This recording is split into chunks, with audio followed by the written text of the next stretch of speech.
All right, we are here with Rechelle Balanzat. Yes. All right, and she is the founder behind Juliet Cleaners. And we're going to be talking about that. We're going to be talking about the life of entrepreneurship. We're going to be talking about a lot of fun things. But before we get going, you are an entrepreneur. You are creating.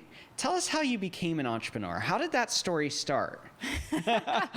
Oh man, I feel like there's so many different ways into that story. But what I'm going to say is I saw an opportunity. Okay.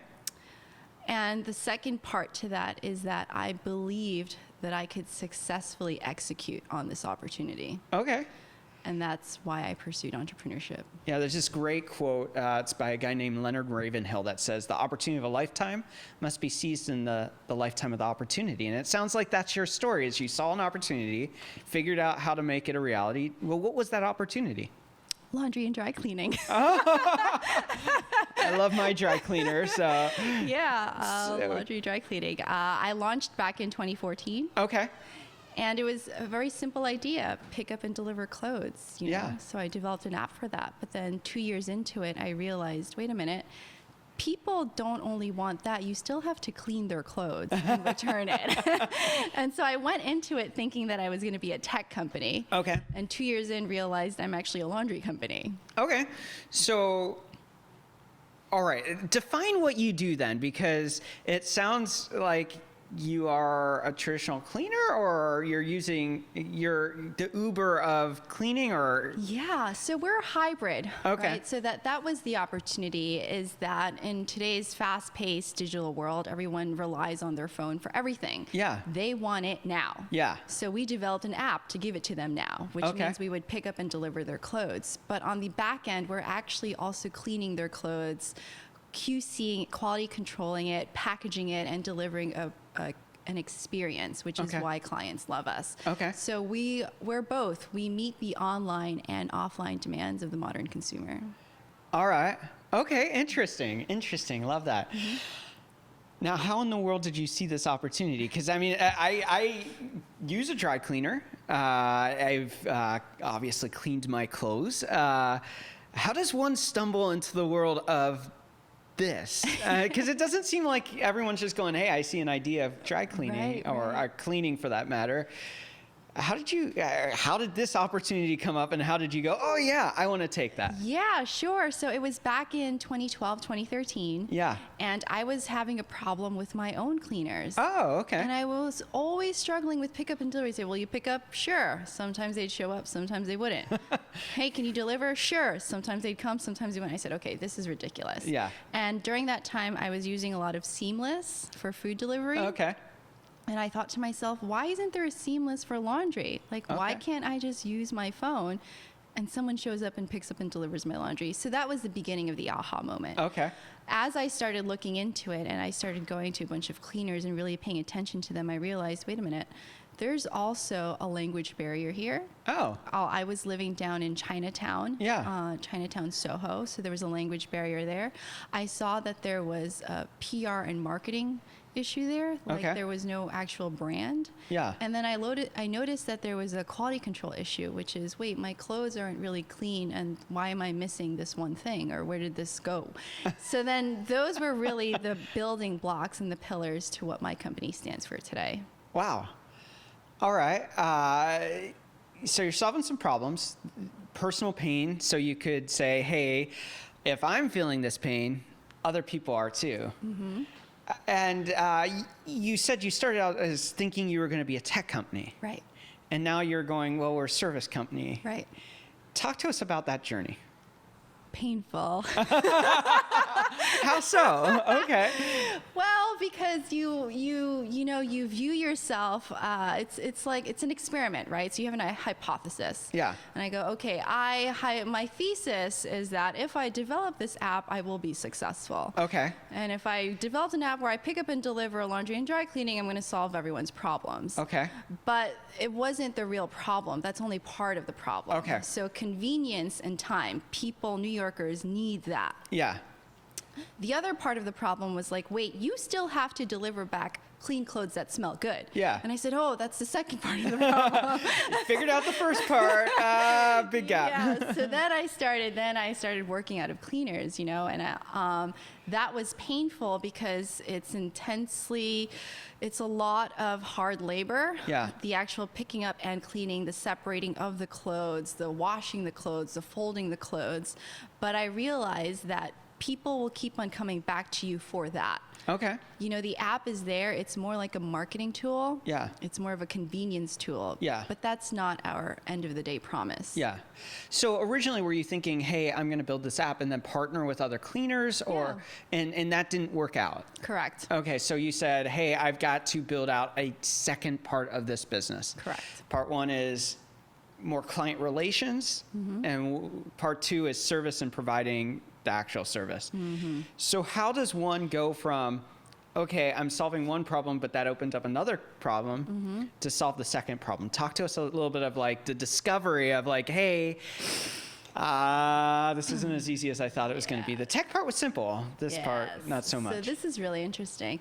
So then I needed to learn the operations of running a facility, of running a laundromat. Yeah. So I called up a bunch of cleaners. You can download a list of all the local businesses from the New York City government site. Yeah. And I cold called everyone, and everyone hung up on me. And one guy was nice enough to take my call. Okay. And all I needed was that one yes. So Yeah. I showed up at his laundromat and started stalking him. I was just like, I'm not leaving until you teach me how to do laundry. I know the basics of doing laundry, but I was there to learn the operational part of it. Yeah.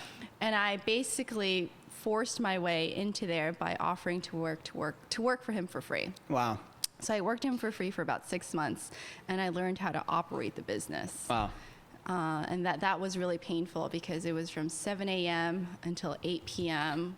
Clothes in, clothes out. I mean, it is a lot of work. Yeah. So this journey of entrepreneurship for you really has been like a living, breathing, fully encompassing lifestyle. Yeah, you have to, right? I think every entrepreneur needs to really dive into it to know what it is that they're offering at the end of the day. You can't just know one part of your business. You got to know every part of it, and then at the end of it, every part of yourself.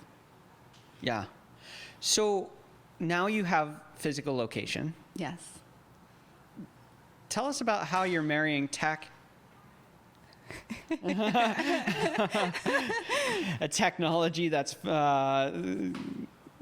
not always expected, as we could hear here. How are you marrying technology and service? How are you then evolving that idea from, I'm going to build a service that is your Uber delivery service for clothing, to actually the fullness of that? Sure. So from the client side, it's a very seamless experience because once you register, we receive your credit card information.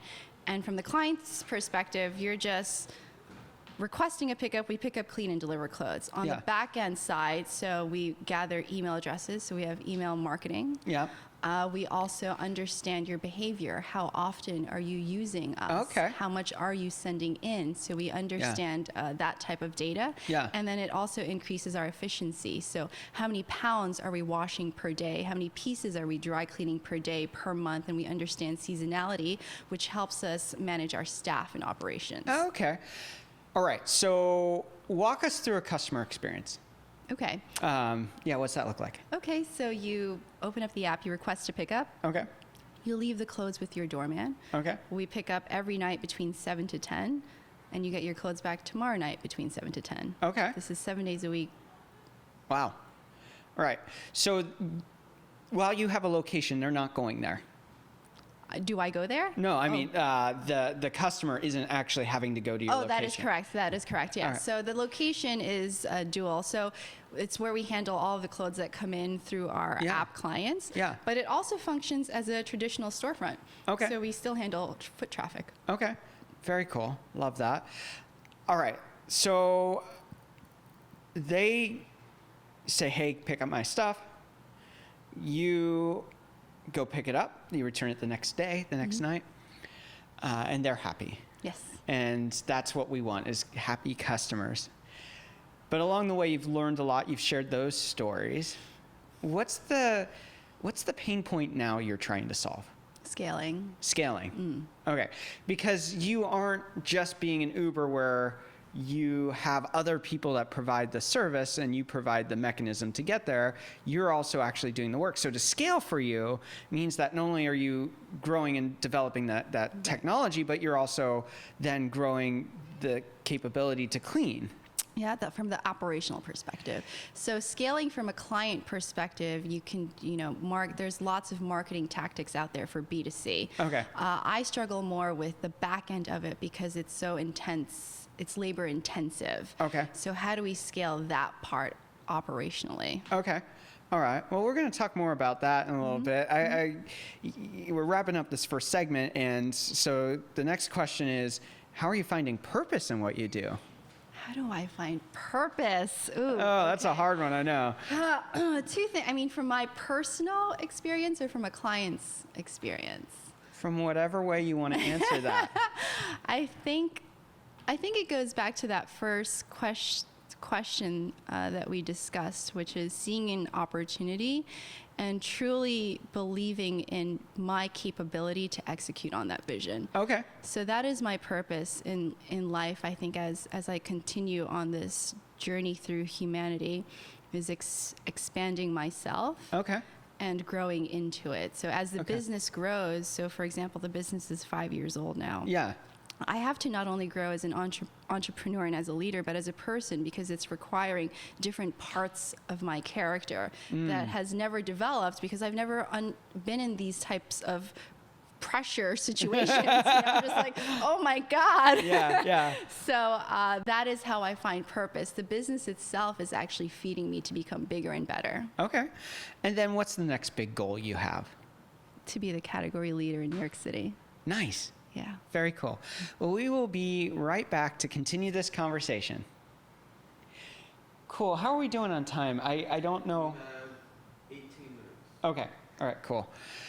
I wasn't quite sure when we started and when we ended on this one. 11:40, it's now 12:02. Okay, cool. So, all right. 12:20 is the end. Cool. All right. And if you see me pull out my phone, it's to check that. I forgot my watch. It's That's okay. in a suitcase somewhere. $5 minutes. I'll take the $5 too. I'm just kidding. Cool. How are you feeling? I feel good. How are you feeling? I'm feeling good. Great. Feeling good. Cool. We'll dive back in. The next segment is just continuing the conversation. Okay. All right. Cool. All right. We're back with Rechelle. All right. I loved in the last segment as we brought it towards a close.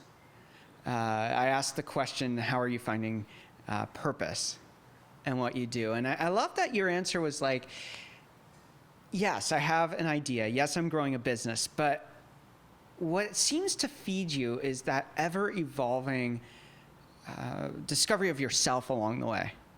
Like, yes, I'm running a business. Yes, I'm doing this cool stuff. But I'm also growing as a leader.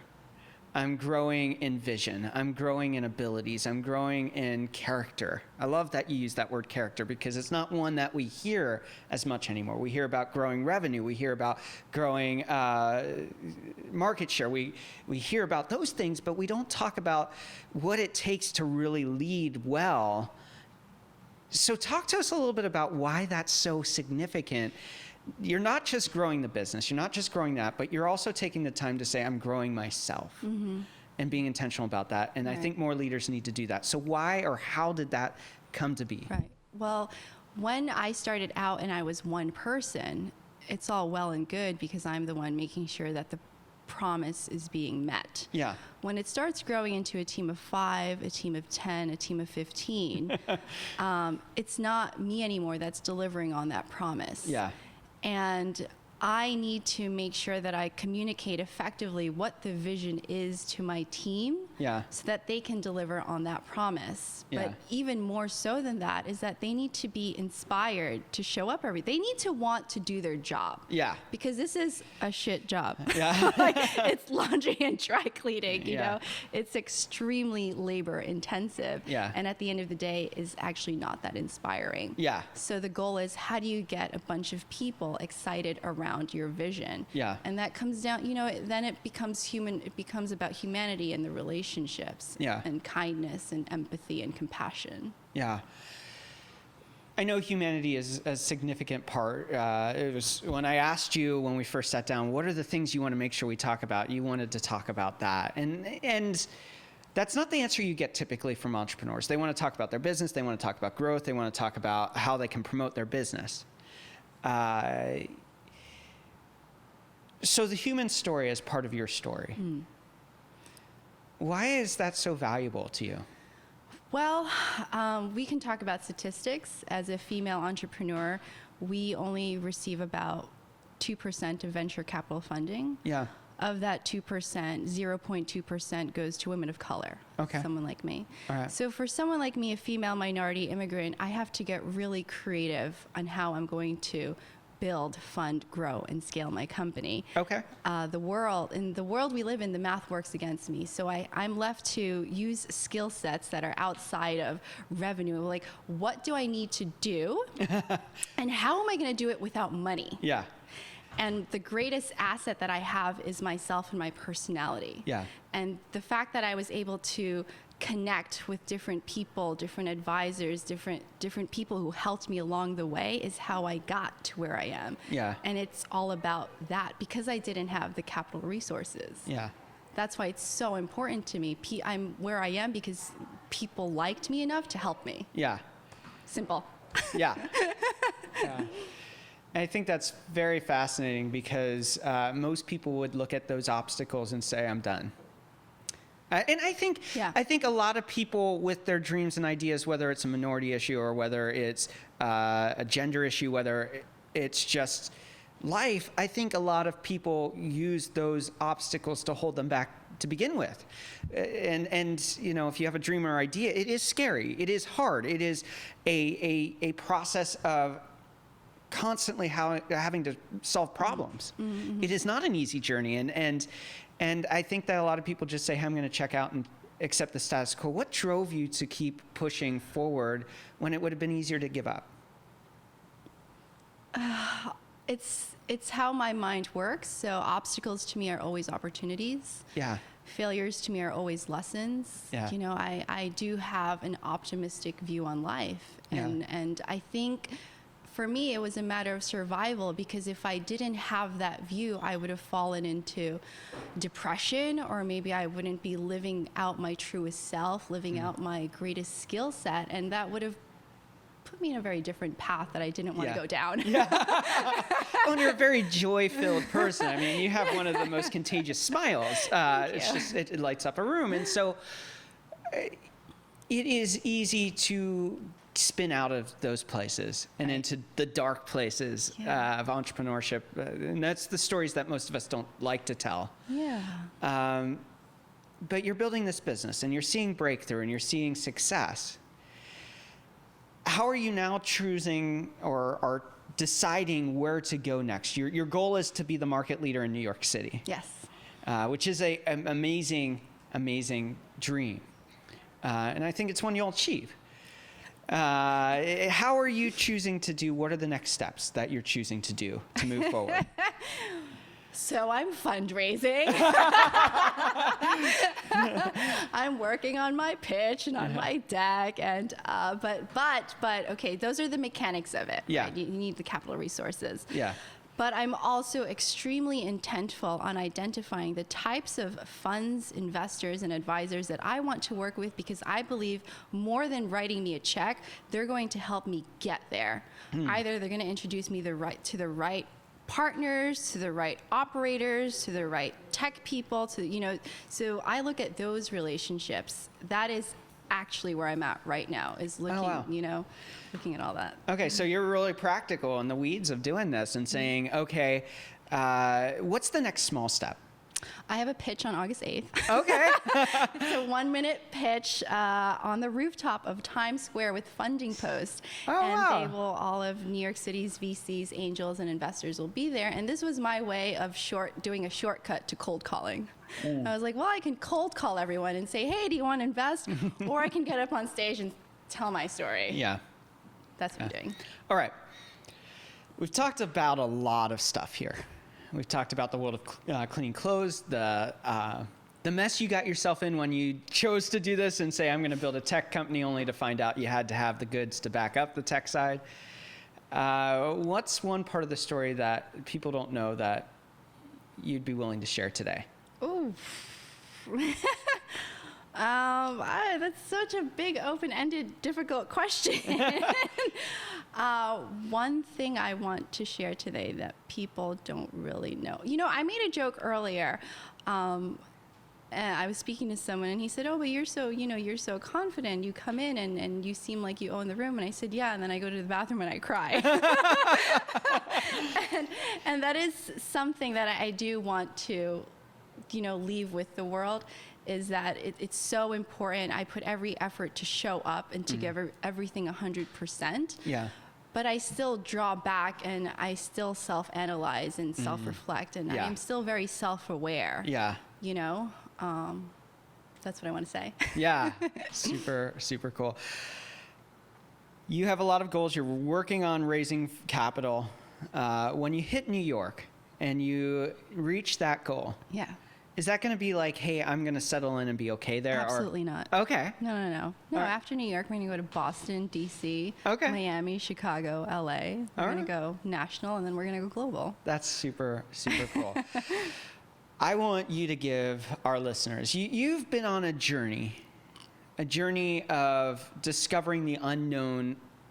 We always talk about there are the things the things you don't know, and the unknown unknowns. You've been on a journey of discovery through this. I think that's one of my biggest takeaways from your story is that you had an idea, it was a good idea, but you realized that there was more to the idea you had to discover. And only till you could get into it could you discover the fullness of what the idea had to be. So for you, you've learned a lot on this journey. And there are going to be people that are early on in their journey.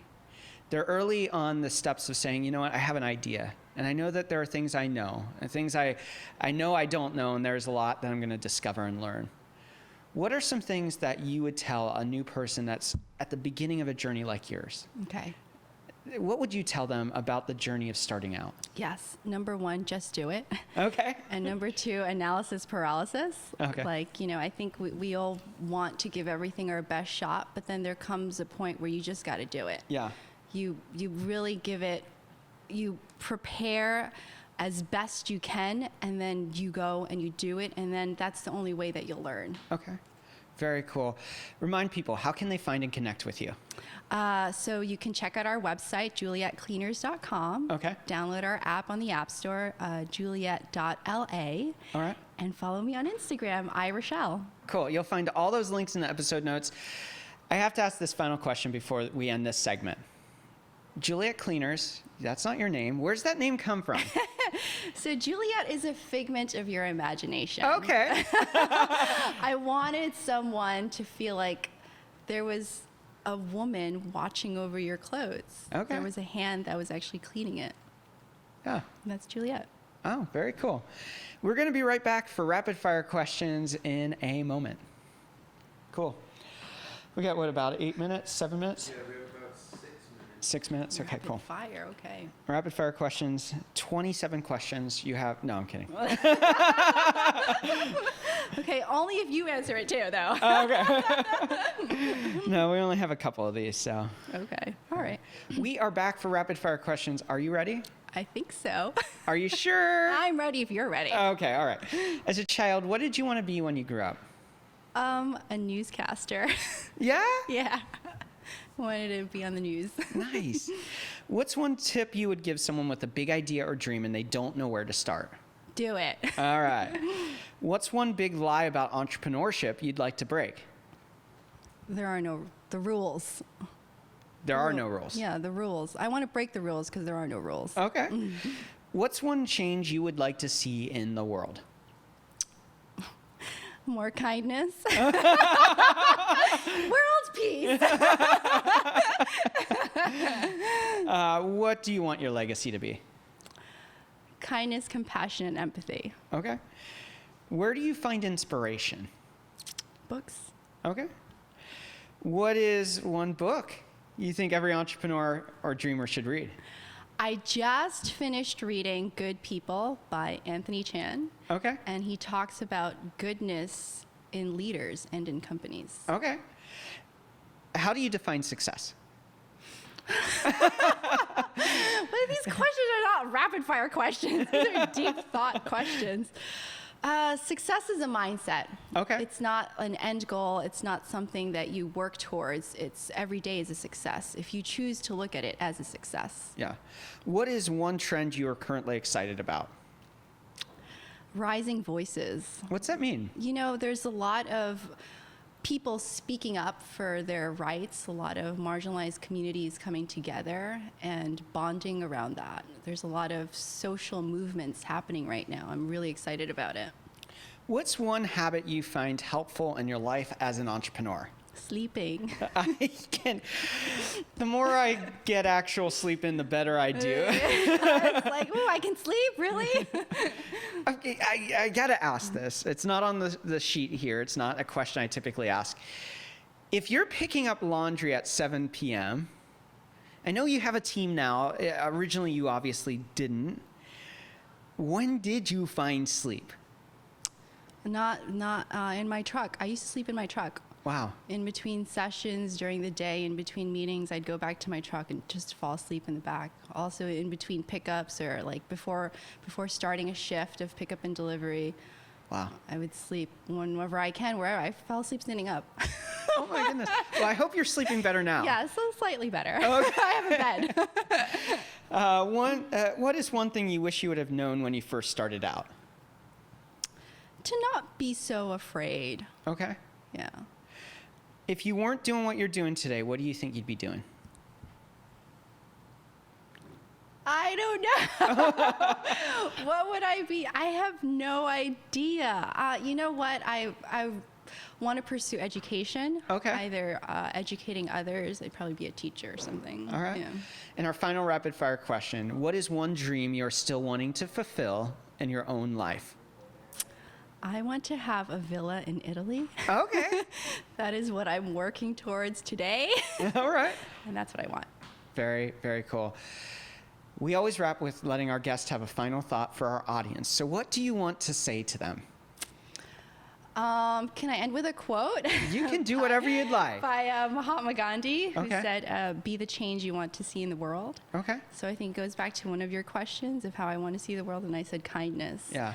And so I would just like to spread more kindness. Thank you so much for taking time out. Your story is very fascinating and unexpected, but really, really cool to hear. So thanks for sharing. Thank you for your transparency and honesty, too. Anytime. Thank you for having me. Cool.